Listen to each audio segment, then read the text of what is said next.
Hello बच्चों, आपका अपने चैनल स्किल स्टडी सेंटर में एक बार पुनः स्वागत है।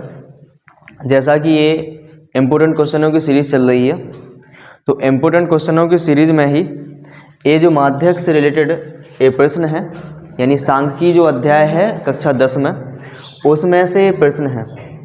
ऐसा प्रश्न पूछा जाएगा कि उसमें x और y की वैल्यू फाइंड करनी हो, माध्यक दिया गया हो, तो वैसा ही प्रश्न बोर्ड पर लिखा हुआ है। तो देखिए, पढ़े इनको। लिखा हुआ है, नीचे दिए हुए बंटन का माध्यक 28.5 है। यदि बारंबारताओं का योग 60 हो तो x और y के मान ज्ञात कीजिए। अच्छा, ये हमें ज्ञात करना है x और y जी, दिख रहे हैं ना, देखो जी लिखी है, इनका हमें मान ज्ञात करना है। तो जब माध्यक मतलब माध्यका होता है, तो माध्यक हमें जब दिया गया है या माध्यक ज्ञात करना होता है, तो देखो पिछले लेक्चर में हमने बताया था कि हमें कितने कॉलम की आवश्यकता पड़ती है। हमें 3 कॉलमों की आवश्यकता पड़ती है। 3 कॉलम यानी कि 2 कॉलम तो इसमें दिए जाते हैं।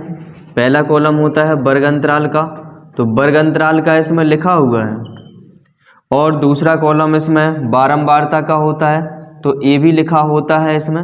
लेकिन तीसरा वाला जो होता है वो हम इसमें क्या कर लेते हैं, लिख लेते हैं, और वो होता है तीसरा कॉलम किसका, संचयी बारंबारता का। संचयी बारंबारता, CF जिसको बोला जाता है इंग्लिश में, कम्यूटेटिव फ्रीक्वेंसी। यहाँ पर वर्ग अंतराल दिया गया है 0 से 10, 10 से 20, 20 से 30, 30 से 40, और 40 से 50, और 50 से 60, 60 तक ही है, ठीक ऐसा है। यहाँ पर बारंबारता दी गई है 5, x 20, 15, y 5। इनने ये भी कहा कि इनका जो कुल योग दिया गया है किनका, बारंबारताओं का, वो है हमारे पास 60, तो रख दीजिए 60। अब यहाँ पर संचयी बारंबारता कैसे निकालते हैं, देखिए इधर। तो पहला वाला जो बारंबारता का मान होता है वही संचयी बारंबारता होता है, और फिर हमने बताया था कि इनको ऐड करेंगे, तो का बने x प्लस के 5। फिर इनको ऐड करेंगे तो x तो अकेला रहेगा, और 5 और 20 जोड़ो तो कितना हो जाएगा, 25। इनको ऐड करोगे कितना बनेगा, x प्लस के 40। इनको ऐड करो, अब तो y भी आ गया, सो x प्लस वाई प्लस 40। इनको ऐड करो, यहाँ लिख दो, तो कितना बनेगा, x प्लस वाई प्लस के 45। तो ये संचयी बारंबारता का जो अंतिम पद आता है वो क्या होता है, बारंबारताओं का कुल योग होता है। तो बारंबारताओं का कुल योग ये है, तो उसके बराबर तो 60 दिया गया है, बिल्कुल दिया गया है।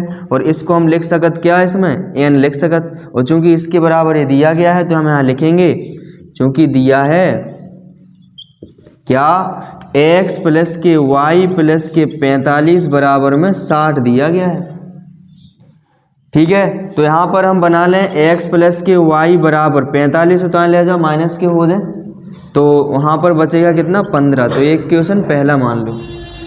और क्या दिया गया है, इनने कहा इसकी माध्यका दी गई है कितनी, m ऑफ e बराबर दिया गया है 28.5।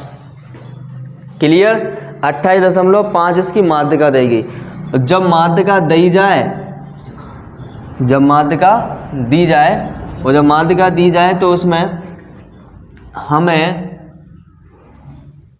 मान निकालने होते हैं, L1 L2 F क्या है, ये C क्या है। तो हम जब माध्यका दी जाए तो हम कहाँ से देखते हैं कि जी 28.5 है, तो 28.5 कौन से वर्ग अंतराल के अंतर्गत आया होगा।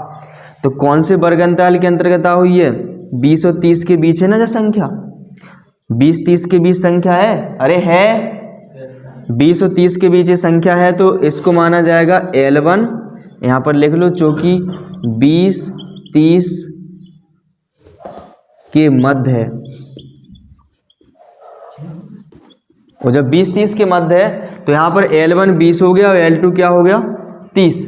अब इसी के सामने वाले को हम मानते हैं क्या, F, और इसी से एक ऊपर उठा के ले जाते हैं, और संचयी बारंबारता में क्या मान लेते हैं, संचयी बारंबारता में जो होता है इसको सी मान लेते हैं। क्लियर। एफ की वैल्यू हो गई अपने पास, इसके बाद सी की हो गई L1, L2 की हो गई कि नहीं हो गई, L1 L2।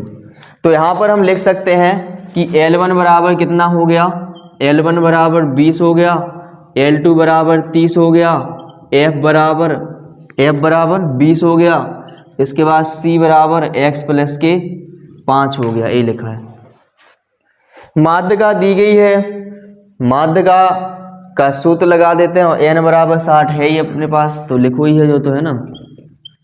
तो माध्यिका बराबर लगाइए, सूत्र क्या होता है, माध्यिका बराबर माध्यिका m ऑफ E बराबर होता है L1 प्लस के L2 माइनस के L1 बटे में F और ब्रैकेट में n बटे 2, दिख नहीं रहा होगा।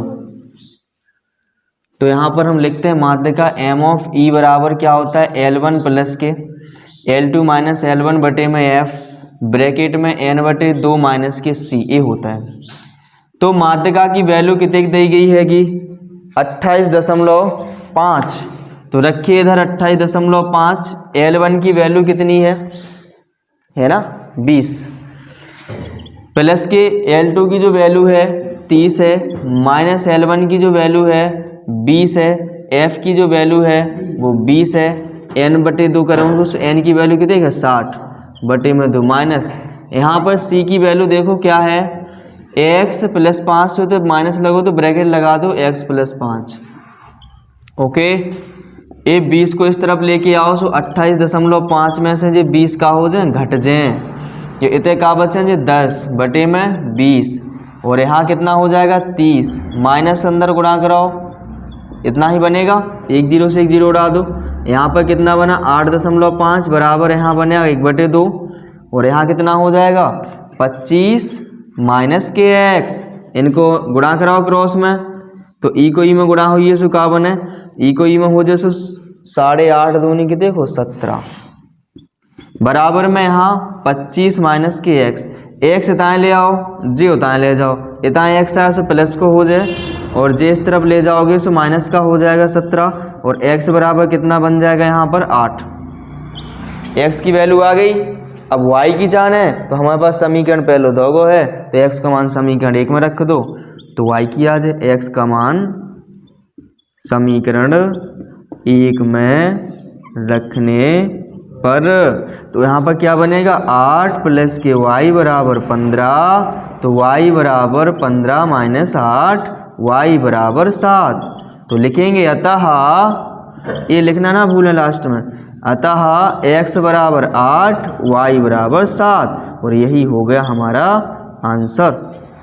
समझ गए ना। तो इस तरीके से प्रश्न को हल कर सकते हैं। क्लियर। तो इसको कंप्लीट कर लेना, और ये पेपर में आएगा प्रश्न, हो सकता है संख्या चेंज हो, लेकिन तरीका यही रहेगा सॉल्व करने का, और तो उसको अच्छे से कंप्लीट कर लें। धन्यवाद।